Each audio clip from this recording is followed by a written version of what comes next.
Nicola, a lot has happened since you left office. Some of it we can't talk about. There's a police investigation, an active one, and for legal reasons, you can't talk about it. I can't ask you about it.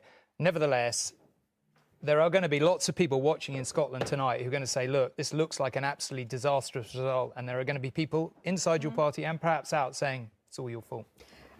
Absolutely, I don't doubt that at all. You know, this is at the grimmer end of expectations for the SNP if the exit poll is right. And given what I said earlier on, I suspect it will be broadly right. I'll come back to that in a minute. I think, first of all, this is seismic for Labour, and there's no getting away from that. A massive achievement for Keir Starmer.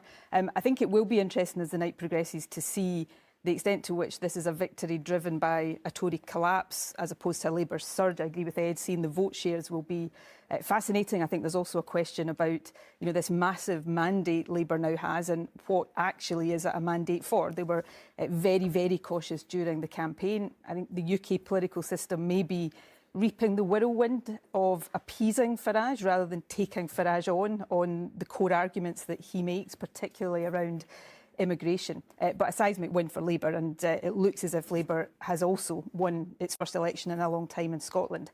Look, yes, there are clearly big issues in a result of this scale for the SNP.